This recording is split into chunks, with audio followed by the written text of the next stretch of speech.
ರಾಜ್ಯ ಸರ್ಕಾರದ ಮಹತ್ವಾಕಾಂಕ್ಷೆಯ ಗೃಹಜ್ಯೋತಿ ಯೋಜನೆಯ ಫಲಾನುಭವಿಗಳಿಗೆ ಕೊಪ್ಪಳ ಜಿಲ್ಲಾ ಗ್ಯಾರಂಟಿ ಯೋಜನೆಗಳ ಅನುಷ್ಠಾನ ಪ್ರಾಧಿಕಾರ ಮಹತ್ವದ ಸೂಚನೆ ನೀಡಿದೆ. ಜುಲೈ 1ರಿಂದಲೇ ಚಾಲ್ತಿಯಲ್ಲಿರುವ ಗೃಹಜ್ಯೋತಿ ಫಲಾನುಭವಿಗಳ ದಾಖಲಾತಿಗಳ ಮರುಪರಿಶೀಲನಾ ಕಾರ್ಯಕ್ಕೆ ಆಗಸ್ಟ್ 31 ಕೊನೆಯ ದಿನಾಂಕವಾಗಿದ್ದು, ಬಾಕಿ ಇರುವ ಫಲಾನುಭವಿಗಳು ತಕ್ಷಣವೇ ಅಗತ್ಯ ದಾಖಲೆಗಳನ್ನು ನೀಡಿ ಯೋಜನೆಯ ಸದುಪಯೋಗ ಪಡೆದುಕೊಳ್ಳಬೇಕೆಂದು ಪ್ರಾಧಿಕಾರದ ಅಧ್ಯಕ್ಷ ರೆಡ್ಡಿ ಶ್ರೀನಿವಾಸ್ ಮನವಿ ಮಾಡಿದ್ದಾರೆ.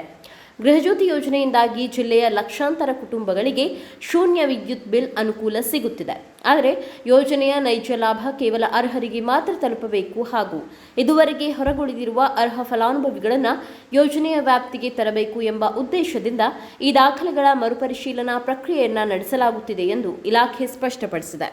ಕೊಪ್ಪಳ ಜಿಲ್ಲೆಯಲ್ಲಿ ಒಟ್ಟು 1,99,064 ಫಲಾನುಭವಿಗಳು ಗೃಹಜ್ಯೋತಿ ಯೋಜನೆಯ ಪ್ರಯೋಜನ ಪಡೆಯುತ್ತಿದ್ದು, ಈವರೆಗೆ 1,61,245 ಗ್ರಾಹಕರ ದಾಖಲೆಗಳ ಪರಿಶೀಲನೆ ಯಶಸ್ವಿಯಾಗಿ ಪೂರ್ಣಗೊಂಡಿದೆ. ಆದರೆ ಇನ್ನು 37,719 ಫಲಾನುಭವಿಗಳ ದಾಖಲಾತಿ ಪರಿಶೀಲನೆ ಬಾಕಿ ಉಳಿದಿದ್ದು, ಈ ಗ್ರಾಹಕರು ತಕ್ಷಣವೇ ಸಂಬಂಧಪಟ್ಟ ಇಲಾಖಾ ಅಧಿಕಾರಿಗಳಿಗೆ ಸೂಕ್ತ ದಾಖಲೆಗಳನ್ನು ನೀಡಿ ಸಹಕರಿಸಬೇಕಿದೆ. ಇದೇ ವೇಳೆ ಸಾರ್ವಜನಿಕರಲ್ಲಿ ಉಂಟಾಗಿರುವ ಗೊಂದಲಕ್ಕೆ ತೆರೆ ಎಳೆದಿರುವ ಪ್ರಾಧಿಕಾರ ಈ ಮರುಪರಿಶೀಲನಾ ಕಾರ್ಯದಿಂದ ಪ್ರಸ್ತುತ ಉಚಿತ ವಿದ್ಯುತ್ ಪಡೆಯುತ್ತಿರುವ ಯಾವುದೇ ಅರ್ಹ ಫಲಾನುಭವಿಗಳ ಸೌಲಭ್ಯಕ್ಕೆ ಅಡಚಣೆಯಾಗುವುದಿಲ್ಲ ಎಂದು ಅಭಯ ನೀಡಿದೆ. ಆಗಸ್ಟ್ 31ರ ಒಳಗಾಗಿ ಬಾಕಿ ಇರುವ ಗ್ರಾಹಕರು ದಾಖಲೆ ಸಲ್ಲಿಸಿ ತಮ್ಮ ಯೋಜನೆಯನ್ನು ಸುಗಮವಾಗಿ ಮುಂದುವರಿಸಿಕೊಳ್ಳಲು ಸೂಚಿಸಲಾಗಿದೆ.